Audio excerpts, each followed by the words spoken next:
Hey, what's going on, y'all? Jay from JS Films. In this video, we're going to be taking a look at the RTX 5090 in realistic Fortnite. Now, as you all know, after 3 hours of mashing that add to cart button last week, trying to get myself the RTX 5090, I was not successful. But that said, big thanks to Jacob Freeman for doing this for me.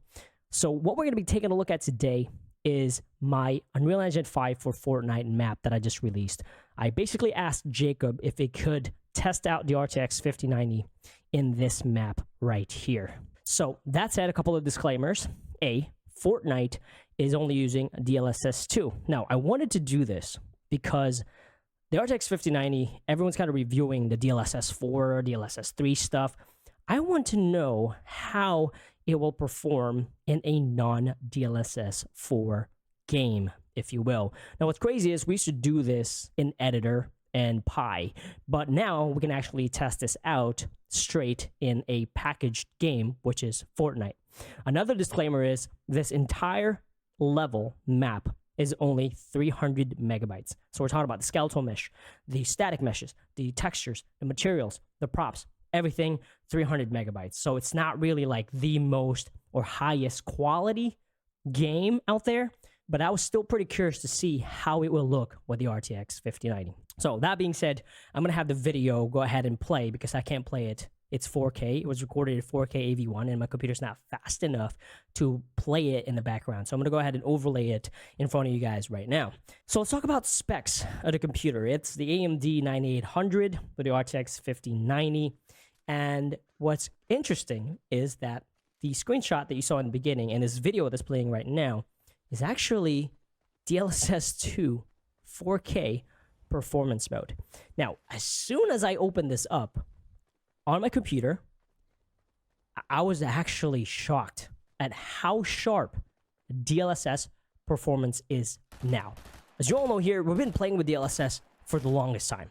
Like, we've made tutorials about DLSS, and you noticed before that performance was like kind of mushy and like really blurry with foliage. But 4K DLSS with the RTX 5090 at cinematic settings, all high, everything epic, maxed out, it was able to get it running 70 frames per second to 82 frames per second, which is insane, right? Now, if you don't know, the scalability settings in Unreal Engine or Unreal Engine for Fortnite goes high, right? So if you set it to high, that's like your consoles, right? Epic, that's kind of like your high-end PCs. And cinematic, that's really meant for rendering. So Jacob Freeman was able to run this Fortnite map at cinematic settings with DLSS 2 4K performance. Now, I was curious about the RTX 5090 before, but after seeing his test and the results that he got from my Fortnite map, I am now even more interested, right? And not just because I want to see how DLSS 4 performs, because, I mean, look at it 2 now. I kind of want to know how the RTX 5090 is going to do when it comes to the Unreal Engine editor. Because I told Jacob when he showed me these screenshots, I'm like, Jacob, that looks like my Unreal Engine editor set at cinematic settings. Like the screenshot you're looking at right now. I was like, bro, that looks like my cinematic settings screenshot and it's running at 80 frames per second. And we can argue about the whole fake frame and real frame, right? And I've talked about this here on the channel quite a lot because it bothers me when people are like, it's fake frames, man. Why are you paying for like fake frames? But to me, it's like, it's a video game, dude. If this looks like this and it's fake frame, it's playable and it looks realistic. Like, what more do you want? A video game is technically fake frames anyway. So I didn't really see a lot of artifacts here. And again, this is DLSS 2. I don't know when DLSS 3 is going to come to Fortnite or DLSS 4, but I was honestly super shocked at the result that I saw whenever he sent this to me. I didn't expect it because I was like, honestly, I was like, dude, is this like TSR? Like, is it TSR native? Because it's so freaking sharp. And what I'll do is I'll actually put the link. I'll put a link of like the photo so you can see it, because YouTube's probably gonna compress the crap out of it. It's pretty much a screenshot from his computer. You got to see how sharp this is, even in performance mode, which is technically like the lowest graphics setting in DLSS 2 and 3 and 4. If you wanna try this out, you kind of wanna see how your system performs with this. It's all maxed out settings, and it's DLSS performance 4K. And if you wanna go ahead and test it out, so you gotta like benchmark and just walk around or whatever. I'll show you how to find it in Fortnite. Again, it's only 300 megabytes, so it doesn't take that long to download, and it's replicated, so that means there's like 30 players that can play on it.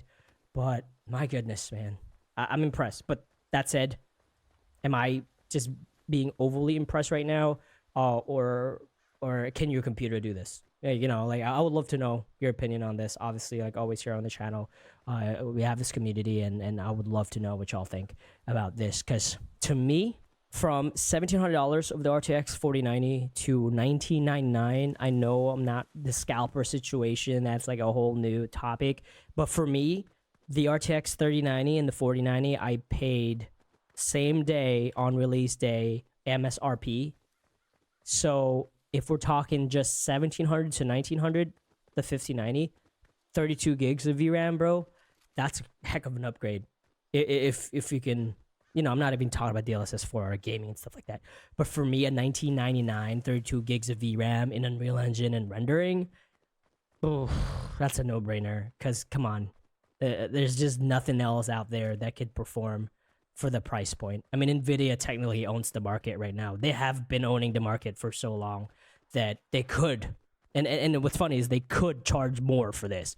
And I know a lot of people ask me about the pricing before it came out. It's like, hey Jay, how much do you think it's gonna be? I thought it's gonna be between 1,900 and 2,400. That range, they can still charge for that. I don't care what YouTuber you're watching, they can charge for this. If Apple can charge $4,000 for their VR headset, a GPU, the top GPU you can buy, can still be $2,500. So I'm actually super shocked that it was only $1,999. Because if you don't remember, they used to sell a $2,500 GPU, the Titan X. So for the 5090, I don't care what other YouTubers say, bro. For me, if I were to able to get a hold of it, $1,999, and then the sellability of it 2, 3, 4 years down the road, it's a no-brainer. Like, I could take this RTX 4090 and probably sell it for $1,200, and I paid like $1,700 for it or something like that. You know what I mean? So again, the sellability for the GPUs for NVIDIA's have been really good. I've been using them for a while.